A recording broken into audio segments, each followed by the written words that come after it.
என்னாச்சு அர்ஜுன், தூக்கம் வரலையாப்பா? ரொம்ப வெக்கையா இருக்கு. கொஞ்ச நேரம் ஃபேன் போட்டுக்கலாமா? அர்ஜுன், ஃபேன் போட்ட உடனே என் கால்ல வலிய ஆரம்பிச்சிருதுப்பா. அது மட்டும் இல்லாம கரண்ட் பில் வேற தனியா வரும். உனக்கே தெரியும்ல, நம்ம குடும்ப செலவுகளை சமாளிக்க நான் எவ்வளவு கஷ்டப்படுறேன்னு. இங்க வா, நான் உன் தலைய கோதி விடுறேன். இல்ல அம்மா, பரவாயில்ல, நீங்க தூங்குங்க. அர்ஜுன், உன்கிட்ட ஒன்று சொல்லணும். நீ உன் பழக்கத்தை ரொம்ப கெடுத்து வச்சிருக்க. இப்போ ஃபேன் இல்லாம உனக்கு தூக்கமே வர மாட்டேங்குது. இது நியாயமா? இன்னும் 2 நாள் கழிச்சு ஏசி மிஷின் வேணும்னு கேட்ப. நான் உன்கிட்ட ஒன்று சொல்றேன் அர்ஜுன், நம்ம வீட்ல ஏசி போடுறது பத்தி நினைச்சு கூட பார்க்காத. உனக்கு அந்த ப்ரமோஷன் எக்ஸாம் முடியற வரைக்கும் நான் உன் ரூம்ல தான் தூங்குவேன். புரிஞ்சுதா? ஆமா ஆமா அம்மா, எனக்கு புரியுது. உனக்கு ஞாபகம் இருக்கா, சின்ன வயசுல நீ ஒவ்வொரு எக்ஸாம் அப்பவும் என் ரூமுக்கு வந்து தான் தூங்குவ, என் ரூம்ல வந்து தான் படிப்ப இல்லையா? இப்ப பாரு, எல்லா பழக்கத்தையும் மாத்திக்கிட்டு. என்னப்பா? இல்லம்மா, அது அப்படி இல்ல. சின்ன வயசு பழக்கத்தை சின்ன வயசுலயே அதோட விட்டுறணும். இந்த வயசுல நான் குழந்தைத்தனமா இருந்தா நல்லாவா இருக்கும்? அது இல்லாம காலேஜ் டைம்ல நான் தனியா தான் படிச்சேன், அப்புறம் தனியா தான் தூங்குனேன். நான் அதுக்காக அவங்கள ஒருபோதும் கூப்பிடல. அர்ஜுன், ஆனா இது உன்னோட எக்ஸாம், உன்னோட ப்ரமோஷன் எக்ஸாம். காலேஜ் எக்ஸாமை விட இதுதான் ரொம்ப முக்கியம். நீ எப்படி இப்படி பேசலாம்?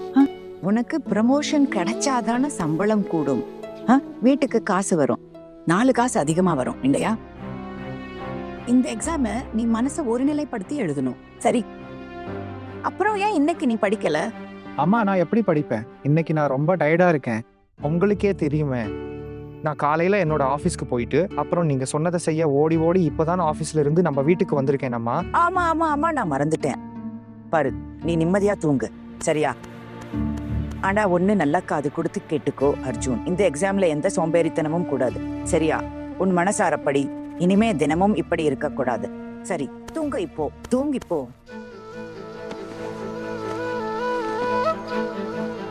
அப்புறம் அர்ஜுன், உன்கிட்ட ஒண்ணு சொல்லட்டுமா? நீ இப்போ கல்யாணம் பண்ணிருக்க கூடாதுப்பா. கொஞ்சம் பொறுத்திருந்தா உன் எக்ஸாமும் முடிஞ்சிருக்கும்.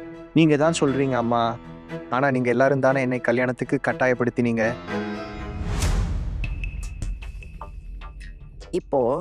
இப்போ யாருக்கு தெரியும் அர்ஜுன், உன் கல்யாணத்துல இவ்வளவு குழப்பம் நடக்கும்னு?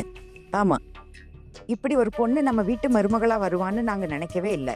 அவளை அவங்க வீட்டுக்கே அனுப்பலாம்னு தான் இருந்தேன், ஆனா சம்மந்தி தடுத்துட்டாரு. அவர் பேச்ச தட்ட முடியல.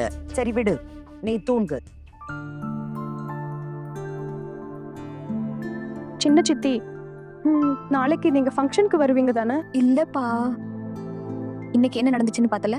உனக்கு 2 ஸ்டெப்ஸ் கத்து கொடுத்ததுக்கே உன் பாட்டி என்ன என்னோட பிறந்த வீட்டுக்கே அனுப்ப பார்த்தாங்க. நாளைக்கு மட்டும் நான் ஃபங்க்ஷனுக்கு வந்தா இந்த வீட்ல என்ன பூகம்பம் வெடிக்குமோ தெரியாது.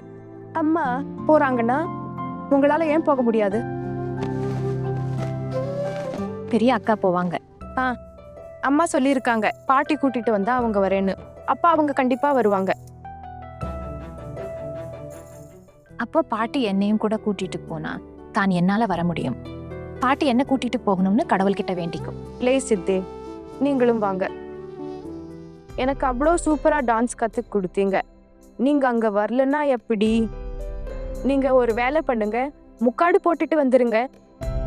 இப்ப வீட்டுக்கு முன்னாடி தானே நடக்குது, சத்தமில்லாம வந்துருங்க. என்னோட டான்ஸ் முடிஞ்ச உடனே நீங்க பின்வாசல் வழியா நம்ம வீட்டுக்குள்ள வந்துருங்க.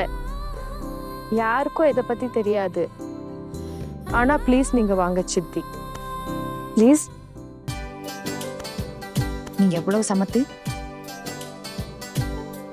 உண்மையா சொல்ல போனா எனக்கு வரணும்னு தான் ஆசை. நம்ம வீட்ல இருந்து எல்லாரும் போனா நானும் வந்துருவேன். அப்போ எந்த பிரச்சனையும் இருக்காது. அது நடக்காது. பாட்டி அம்மா கிட்ட தெளிவா சொல்லிட்டாங்க, உன் பொண்ணு இப்போ பெரியவளா வளர்ந்துட்டா, நீ தான் இந்த வீட்டோட மூத்த மருமக, அதனால நீ மட்டும்தான் வரணும், வேற யாரும் வரக்கூடாதுன்னு. அட கடவுளே, ஏற்கனவே சொல்லிட்டாங்களா? ஆமா, அததான் நான் உங்ககிட்ட சொல்ல ட்ரை பண்றேன் சித்தி. சித்தி, நீங்க யாருக்கும் தெரியாம வந்துருங்க ப்ளீஸ். சரி சரி, நான் கண்டிப்பா அங்க வர ட்ரை பண்றேன். ப்ராமிஸ். இப்ப தூங்கு. Good night. ப்ராமிஸ். நிஜமாவே ப்ராமிஸ்.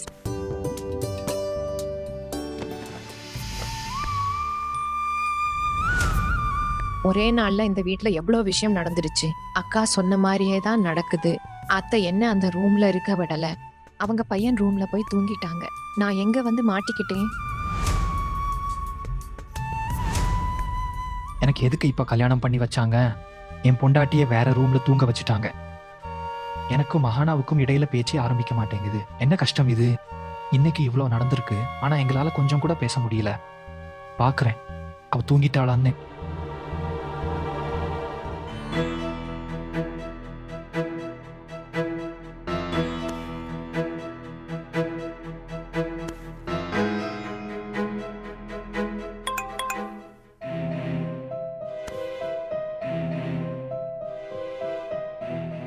தூங்கிட்டா?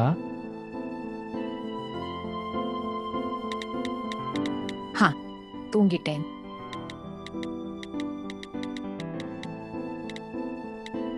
தூங்கிட்டேன்னா எப்படி மெசேஜ் பண்ற?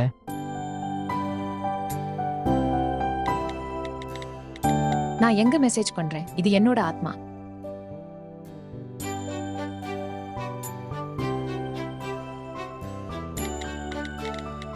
ஆஹா, என்ன கிண்டல் பண்றியா?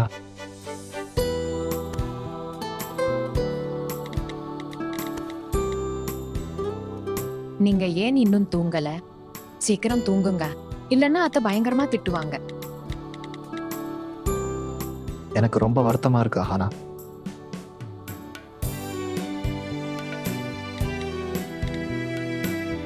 அப்போ இங்க வந்துடுங்க.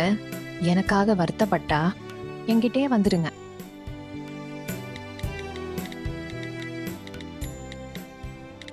வர முடிஞ்சா கண்டிப்பா வந்திருப்ப.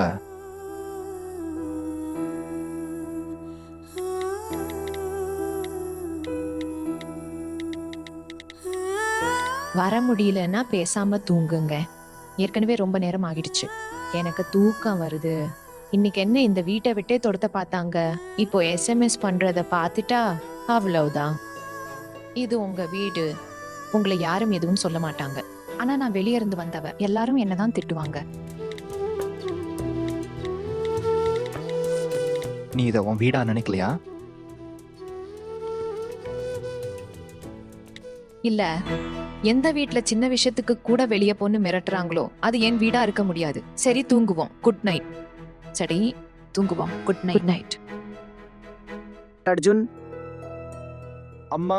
உன் போன்ல இருந்து ஏன் அடிக்கடி டிக் டிக் டிக் டிக்னு சத்தம் வருது? இல்லம்மா, அது கம்பெனிக்காரங்க ஏதாச்சும் விற்கிறதுக்கு மெசேஜ் அனுப்புவாங்களே, அதுதான். நீ இந்த மாதிரி ஏமாத்துக்காரங்க பேச்செல்லாம் கேட்டு நம்பாத அர்ஜுன். நீ தூங்கு. உனக்கும் தூக்கம் வேணும் இல்லையா அர்ஜுன்? ஆமாம்மா. சரி, போன் ஆஃப் பண்ணிட்டு வை. சரிம்மா, வைக்கிறேன். சரி, தூங்கு. அம்மா,